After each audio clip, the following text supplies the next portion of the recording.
بسم الله الرحمن الرحيم. اللهم صل على محمد وعلى آل محمد كما صليت على إبراهيم وعلى آل إبراهيم إنك حميد مجيد. اللهم بارك على محمد وعلى آل محمد كما باركت على إبراهيم وعلى آل إبراهيم إنك حميد مجيد. يا رب صل وسلم دائما أبدا على حبيبك خير الخلق كلهم. سامعین محترم، سیرت پاک حضرت رسول اکرم صلی اللہ علیہ وسلم کی حیات طیبہ کا سلسلہ وار پروگرام چل رہا ہے، اور آج میں اور آپ اس کی 23ویں مجلس میں بیٹھے ہیں، اور انشاءاللہ ہجرت کا بیان مکمل ہوا، مسجد نبوی کی تعمیر کا بیان ہو گیا، اس کے بعد کے حالات پیش کیے جا رہے ہیں۔ صفہ کا چبوترا، حی علی الفلاح کی جانب مسجد کے پچھلے کونے میں ایک چبوترا بنایا گیا، جس پر سایہ کا انتظام بھی کیا گیا۔ یہ چبوترا ان صحابہ کرام کے لیے بنایا گیا جن کا نہ کوئی گھر تھا، نہ در، نہ بیوی، نہ بچے تھے۔ یہ دور دراز اپنے اپنے علاقوں سے دین سیکھنے کے لیے بھاگ کر آئے تھے۔ جب بھی حضور اکرم صلی اللہ علیہ وسلم مسجد میں تشریف لاتے تو یہ آپ کی خدمت میں حاضر ہو کر علم حاصل کرتے۔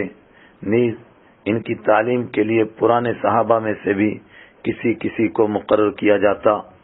یہ حضرات کبھی کبھی جنگل سے لکڑیاں چن کر لاتے اور بیچ کر اپنا گزارا کیا کرتے، اور کبھی رحمت عالم صلی اللہ علیہ وسلم کے پاس کچھ صدقہ آ جاتا تو آپ صلی اللہ علیہ وسلم سارا انہی کو پیش فرما دیتے، اور اگر کچھ ہدیہ تحفہ ہوتا تو آپ صلی اللہ علیہ وسلم خود بھی نوش فرما لیتے تھے۔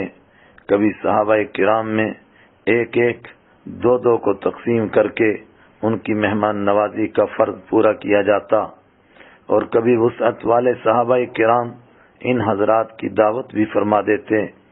حضرت سعد بن عبادہ رضی اللہ تعالی عنہ تو کبھی کبھی 80 آدمیوں کی دعوت فرماتے تھے، لیکن اس کے باوجود ان حضرات کی غربت کا یہ حال تھا کہ کچھ حضرات کے پاس بدن چھپانے کے لیے 2 چادریں بھی نہ تھیں، ایک ہی چادر میں گزارا کرتے تھے۔ کئی بار بھوک کی وجہ سے بے ہوش ہو کر گر جاتے تو لوگ سمجھتے کہ مرغی وغیرہ کا دورہ پڑ گیا ہے۔ یہ ایسے حضرات تھے کہ انہوں نے اپنا سب کچھ دین کی خاطر قربان کر دیا تھا۔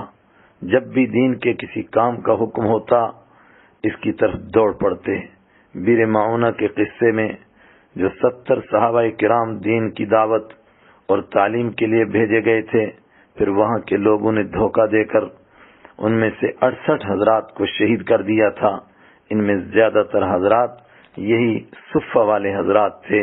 ترمذی جلد 2 صفحہ 59۔ اللہ اکبر، ان حضرات کا عجیب حال تھا۔ انشاءاللہ آگے حضرت ابو ہریرہ رضی اللہ تعالیٰ عنہ کے بیان میں اس کی اور تفصیل آئے گی۔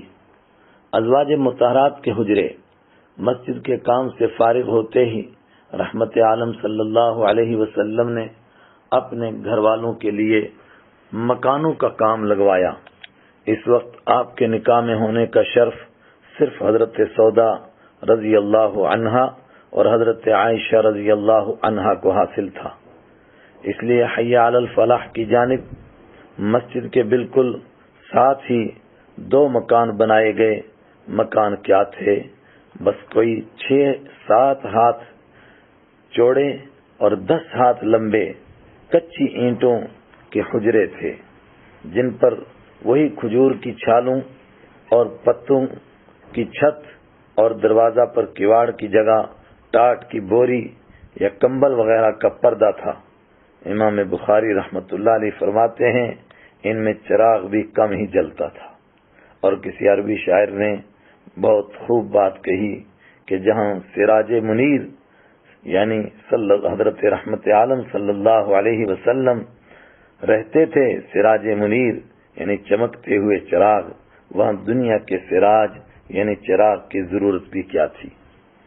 ازواج مطہرات کی وفات کے بعد ولید بن عبد الملک کے زمانے میں یہ پاک حجرے گرا کر مسجد نبوی میں شامل کر لیے گئے، سوائے حضرت عائشہ رضی اللہ عنہا کے حجرے کے، کیونکہ اس میں سرکار دو عالم صلی اللہ علیہ وسلم آرام فرما رہے ہیں۔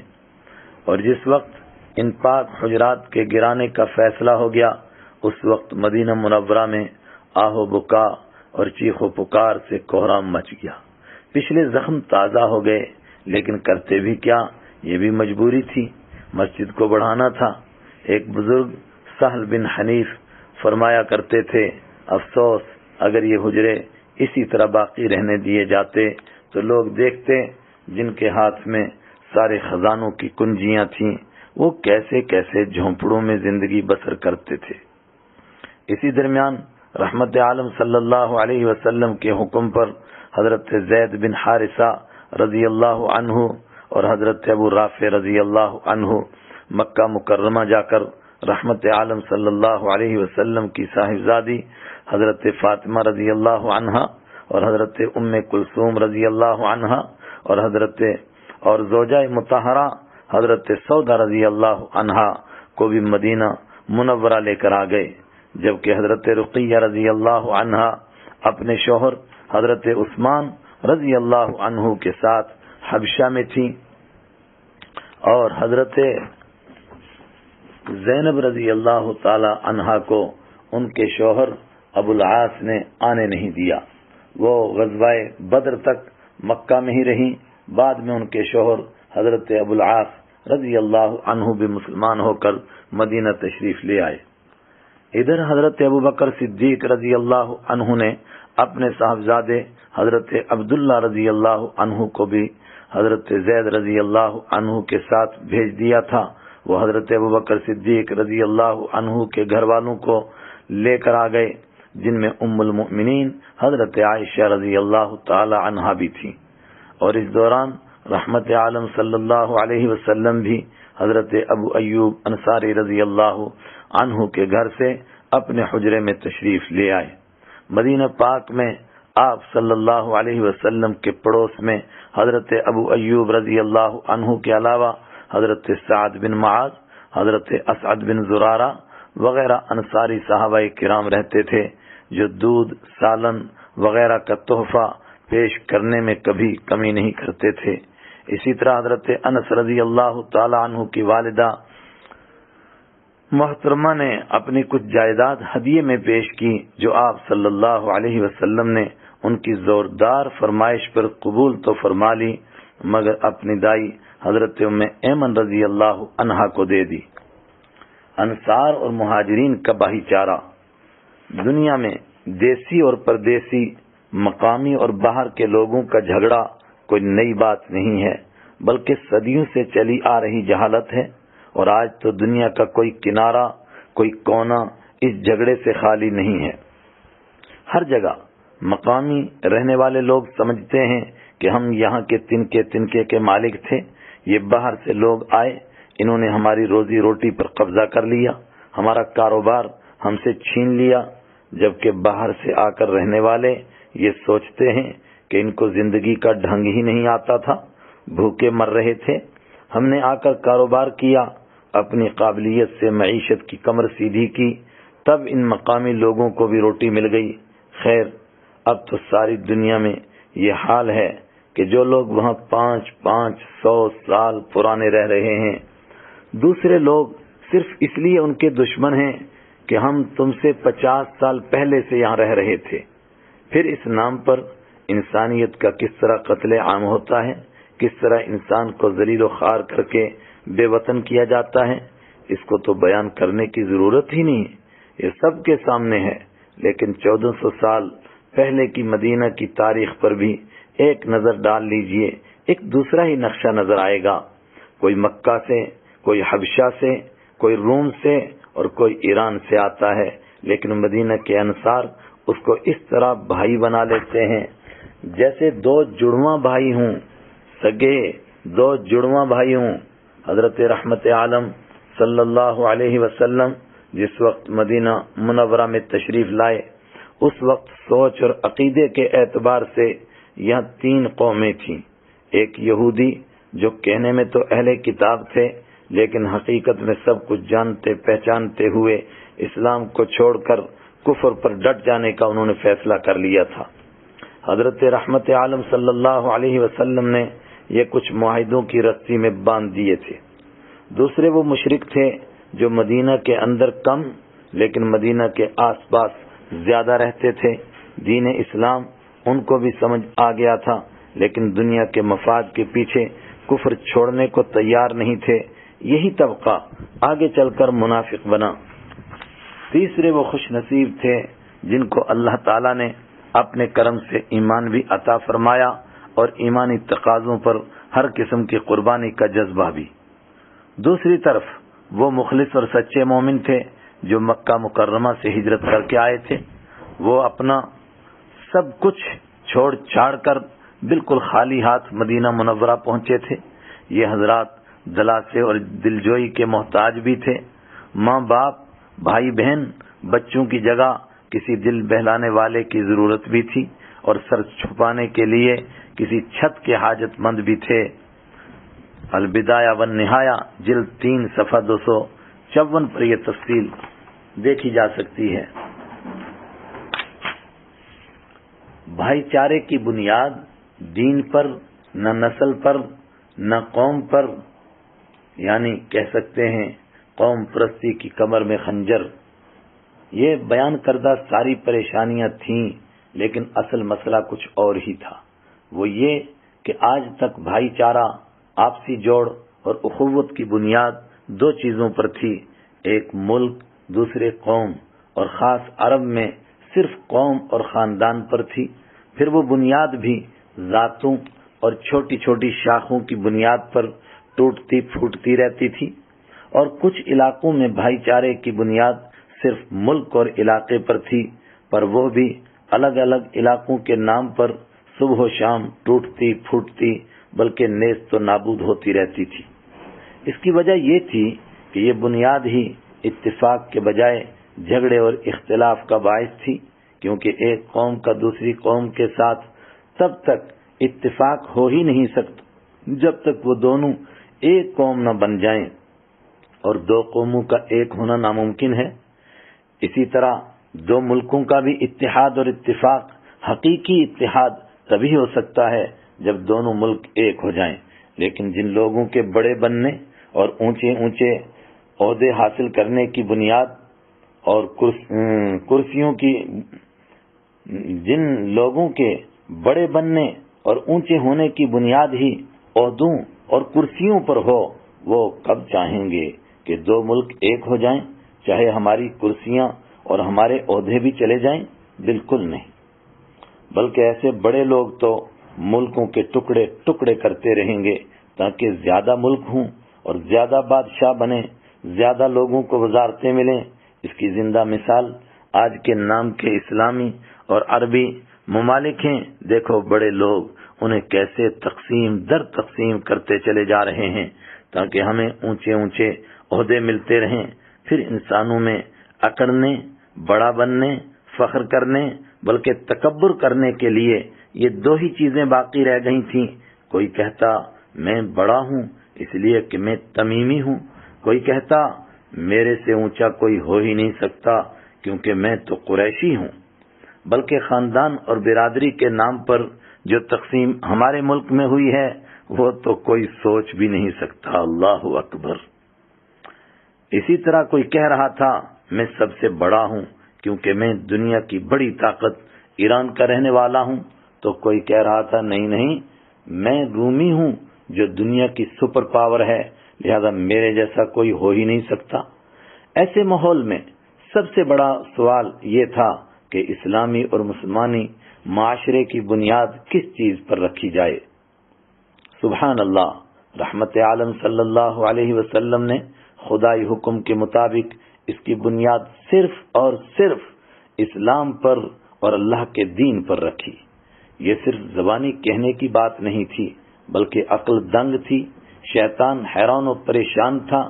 500 کلومیٹر دور سے آنے والے حضرات باقاعدہ طور پر ایک ایک کر کے مدنی انصاری صحابہ کرام کے بھائی بنائے جا رہے تھے، بلکہ ایک ہی دن میں 45 مہاجرین حضرت انس رضی اللہ تعالی عنہ کے گھر میں 45 انصار کے بھائی بنا دیے گئے۔ حضرت ابوبکر صدیق رضی اللہ تعالی عنہ حضرت خالد بن زید کے، حضرت عمر رضی اللہ عنہ حضرت عتبان بن مالک کے، اور حضرت عثمان بن عفان رضی اللہ عنہ حضرت اوس بن ثابت رضی اللہ عنہم کے بھائی بنائے گئے۔ البدایہ والنہایہ جلد 3 صفحہ 255۔ اس طرح ہر مہاجر ایک ایک انصاری کا بھائی بن گیا۔ حرص، لالچ، حسد، ضد اپنا سر پیٹ رہی تھی۔ جس وقت بھائی چارے کے جواب میں انصار صحابہ کرام نے اپنا دروازہ کھول دیا اور کہا، آئیے، آدھا مکان آپ کا اور آدھا مکان میرا۔ اللہ اکبر۔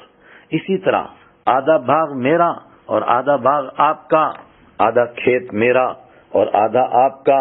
اس سے بھی آگے بڑھ کر کچھ حضرات نے تو کہا، آپ کو بیوی بچوں کی یاد ستا رہی ہوگی، یہ میرا بچہ اپنا سمجھ لیجئے، اس سے دل بہلا لیجئے۔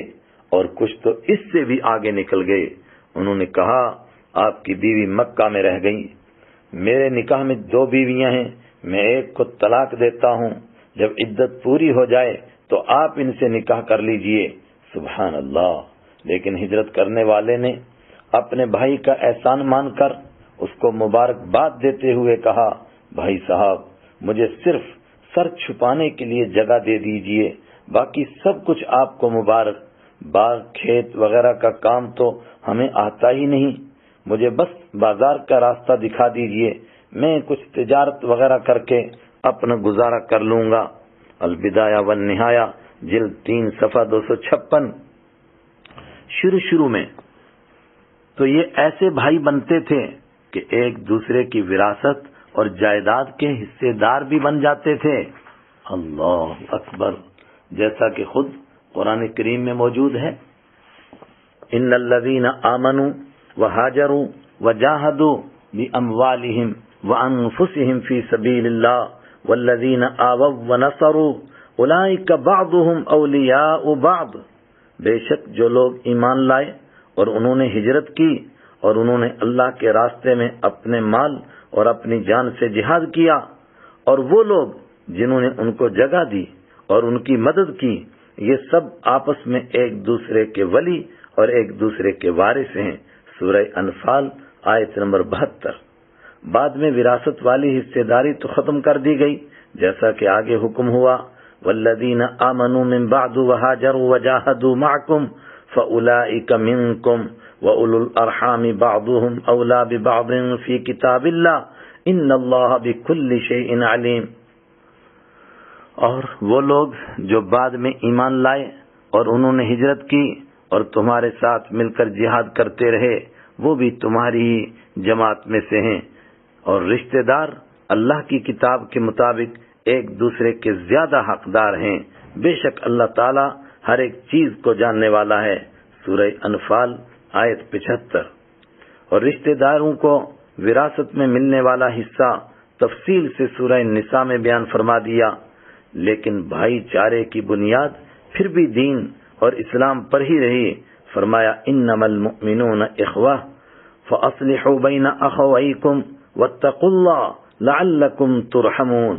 یقیناً سارے مسلمان بھائی بھائی ہیں، لہذا تم اپنے بھائیوں میں صلح کراؤ اور اللہ سے ڈرتے رہو تاکہ تم پر رحم کیا جائے۔ سورہ حجرات آیت نمبر 10۔ یعنی مشرق کا ایمان والا مغرب کے ایمان والے کا بھائی ہے، چاہے خاندان، علاقہ، قوم، ملک، زبان کچھ بھی ہو، اور بڑے چھوٹے کی بنیاد تو صرف تقوی اور پرہیزگاری پر رکھ دی گئی، جس کا اصل علم مر کر ہی ہوگا۔ یہاں کوئی کسی کو یہ نہیں کہہ سکتا کہ تو چھوٹا متقی ہے اور میں بڑا متقی ہوں، کیونکہ تقوی کا نتیجہ مر کر ہی نکلے گا۔ سبحان اللہ۔ اس کے لیے اعلان فرمایا گیا، یا ایھا الناس انا خلقناکم من ذکر و انثی وجعلناکم شعوبا وقبائل لتعارفوا ان اکرمکم عند اللہ اتقاکم ان اللہ علیم خبیر۔ او لوگو، ہم نے تمہیں ایک ہی مرد اور ایک ہی عورت سے پیدا کیا ہے، اور ہم نے تمہارے کنبے اور قبیلے بنائے تاکہ تم ایک دوسرے کو پہچان سکو۔ بے شک اللہ کے نزدیک تم میں سے عزت والا وہی ہے جو زیادہ پرہیزگار ہے۔ بے شک اللہ تعالی خوب جاننے والا، خوب خبر رکھنے والا ہے۔ سورہ حجرات آیت 13۔ یہ وہ نبوی طریقہ اور یہ وہ خدائی منصوبہ تھا جس سے صدیوں کی جہالت کی کمر ٹوٹ گئی۔ انصار کے الگ الگ قبیلوں، کنبوں اور قوموں میں صدیوں سے لگی ہوئی لڑائیوں کی کمر ہی نہیں ٹوٹی، بلکہ لڑائیوں کی وجہ سے ان کے درمیان ضد، نفرت اور تعصب کی جو گہری کھائیاں کھد گئی تھیں وہ پٹ گئیں۔ خدا کی قسم، یہ کہنے کی بات نہیں بلکہ سچی حقیقت ہے۔ آج تقریباً 1450 سال گزر چکے ہیں، لیکن آج تک کسی نے اوس اور خزرج قبیلوں کو آپس میں جنگ کرتے نہیں دیکھا، حالانکہ شماس بن قیس جیسے کتنے بدبخت یہودی پیدا ہوئے اور ان کو لڑوانے کی ناکام کتنی کوششیں کرتے رہے۔ سبحان اللہ، ہم کہہ سکتے ہیں پھر فخر اور ناز کے لیے نہ کوئی قریشی رہا اور نہ کوئی تمیمی رہا، جس کا آخری حج کے موقع پر رحمت عالم صلی اللہ علیہ وسلم نے صاف لفظوں میں اعلان فرما دیا۔ اس بھائی چارے کا اصل مقصد یہی تھا، صرف بے گھروں کو گھر دلانا مقصد نہیں تھا۔ یہ غلط فہمی بہت لوگوں کو ہے کہ یہ صرف بے گھروں کو گھر دلایا جا رہا تھا، نہیں۔ اسی کے نتیجے میں حضرت بلال رضی اللہ تعالی عنہ جیسے غلام مؤذن رسول صلی اللہ علیہ وسلم اور حضرت حسن بصری رضی اللہ رحمہ اللہ تعالی عنہ جیسے غلام امام بن گئے، اور رابعہ بصریہ جیسی ساری دنیا کے لیے مثال اور نمونہ بن گئیں جو پہلے باندھی تھیں۔ اسی لیے مکی صحابہ کرام کے درمیان مکہ میں بھی ایک بھائی چارہ کروایا گیا تھا، اس پر بھی غور کر لیجئے۔ اس موقع پر اونچے اونچے خاندان کے مالدار صحابہ کرام کی بھائی بندی کچھ غلام صحابہ کرام سے کروائی گئی تھی۔ مثال کے طور پر دیکھو، حضرت عبیدہ بن حارث رضی اللہ تعالی عنہ جیسے بڑے مالدار کا بھائی حضرت بلال حبشی رضی اللہ تعالی عنہ کو بنا دیا گیا، اور حضرت ابو عبیدہ رضی اللہ تعالی عنہ کو حضرت سالم رضی اللہ تعالی عنہ کا بھائی بنایا گیا، جو کہ آزاد کردہ غلام تھے۔ میں نے یہ مضمون کچھ لمبا ہی کر دیا کیونکہ آج امت کو پھر اسی خاندان، قوم، قبیلے اور دیس پردیس اور علاقے وغیرہ کے چنگل میں پھنسایا اور جہالت کی اسی دلدل میں دھکیلا جا رہا ہے۔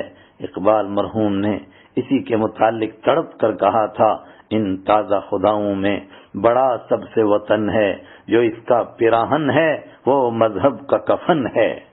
یعنی اس سوچ پر جو قمیص فٹ آتی ہے وہ مذہب کے کفن سے تیار ہوتی ہے۔ کمزوروں پر رحم کرنے کا تاکیدی حکم۔ سارے ایمان والے تقوی کی بنیاد پر بھائی بھائی بنا دیے گئے، چھوٹے بڑے ہونے کا معیار تقوی پر رکھا گیا۔ یہی اس معاشرے کا مدار بن گیا کہ اس ترازو میں اپنے آپ کو تولو، پھر بات کرو کون کتنا بڑا ہے۔ اتنا ہی نہیں، ہر ایک بڑے کو چھوٹے پر ترس کرنے اور اپنا سب کچھ اس پر قربان کرنے کا ایسا شوق دلوایا گیا کہ امیر غریب کو دے کر احسان نہیں جتلاتا تھا بلکہ اس کا احسان مانتا تھا کہ اس نے میرا ہدیہ قبول کر لیا ہے۔ پڑوسیوں، مسافروں اور ضرورت مندوں سے اچھا برتاؤ کرنے کا ایسا تاکیدی حکم دیا گیا کہ یہی برتاؤ اس کے اخلاق مند ہونے اور بد اخلاق ہونے کی علامت بن گیا۔ قرآن پاک میں تو جگہ جگہ یہ حکم ہے ہی۔ یہاں حضرت رحمت عالم صلی اللہ علیہ وسلم کے چند ارشادات سنتے چلیے۔ رحمت عالم صلی اللہ علیہ وسلم نے فرمایا، لوگو جہنم کی آگ سے بچو، چاہے کھجور کا ایک ٹکڑا ہی صدقہ کر کے ہو، اور اگر یہ بھی نہ ہو تو کم سے کم اچھی بات کر کے ہی صحیح۔ بخاری حدیث نمبر 6540 اور فرمایا صدقہ گناہوں کو ایسے ختم کرتا ہے جیسے پانی آگ صدقہ گناہوں کو ایسے ختم کرتا ہے جیسے پانی آگ کو۔ ترمذی جلد 1 صفحہ 143۔ اور فرمایا جو مسلمان کسی ننگے مسلمان کو کپڑا پہنائے گا اللہ تعالیٰ اس کو جنت کے ہر ایک کپڑے پہنائے گا، اور جو کسی مسلمان کو کھانا کھلائے گا اللہ تعالیٰ اس کو جنت کا کھانا کھلائے گا، اور جو کسی مسلمان کو پانی پلائے گا اللہ تعالیٰ اس کو جنت کا مہر لگا ہوا شربت پلائے گا۔ ترمذی جلد 2 صفحہ 14۔ اور فرمایا تم زمین والوں پر رحم کرو آسمان والا تم پر رحم کرے گا۔ ترمذی جلد 2 صفحہ 14۔ اور فرمایا وہ شخص کبھی مسلمان نہیں ہو سکتا جو خود پیٹ بھر کے کھائے اور اس کا پڑوسی بھوکا رہے۔ مشکات شریف حدیث نمبر 6۔ اور فرمایا وہ شخص کبھی جنت میں نہیں جا سکتا، وہ شخص کبھی جنت میں نہیں جا سکتا جس کا پڑوسی اس کی شرارتوں اور تکلیفوں سے محفوظ نہ رہے۔ مسلم شریف جلد 1 صفحہ 46۔ اور فرمایا آپس میں ضد اور بیر نہ رکھو، ایک دوسرے سے حسد نہ کرو، ایک دوسرے کی طرف پیٹھ نہ موڑو، اللہ تعالیٰ کے بندے بن کر رہو۔ کسی مسلمان کے لیے جائز نہیں کہ وہ اپنے مسلمان بھائی کو 3 دن سے زیادہ دیر تک اس طرح چھوڑے رکھے کہ اس سے بات بھی نہ کرے۔ بخاری حدیث نمبر 5839۔ سبحان اللہ۔ ان نمونے کے لیے چند ارشادات ہیں، ورنہ خانہ ہمہ چراغ شد۔ نظر اپنی محنت پر، دوسروں کی روٹی پر نہیں۔ دوسروں پر خرچ کرنے اور صدقہ کرنے کے اس تاکیدی حکم سے یہ الٹا نتیجہ بھی نکل سکتا تھا کہ مسلمانوں میں ایک تعداد بیکاروں، بے روزگاروں اور مفت خوروں کی پیدا ہو جاتی جو دوسروں کی محنت پر نظر ٹکائے بیٹھے رہتے، پھر یہ طبقہ دوسروں کے لیے بوجھ اور مصیبت بن جاتا۔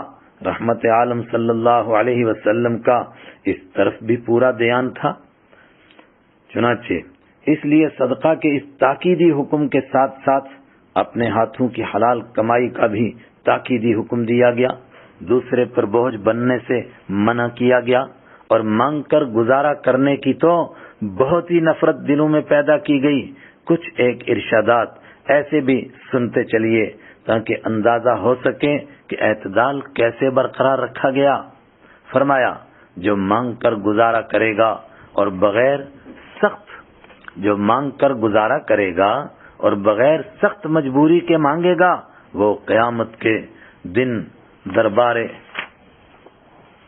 خداوندی میں اس طرح حاضر ہوگا کہ اس کے منہ پر کھال نہیں ہوگی۔ بخاری حدیث نمبر 1453۔ اور فرمایا جو اپنے اہل و عیال کے لیے دوڑ دھوپ کرے گا وہ اللہ تعالیٰ کے راستے میں جہاد کرنے والا شمار ہوگا۔ طبرانی احیاء العلوم جلد 2 صفحہ 147۔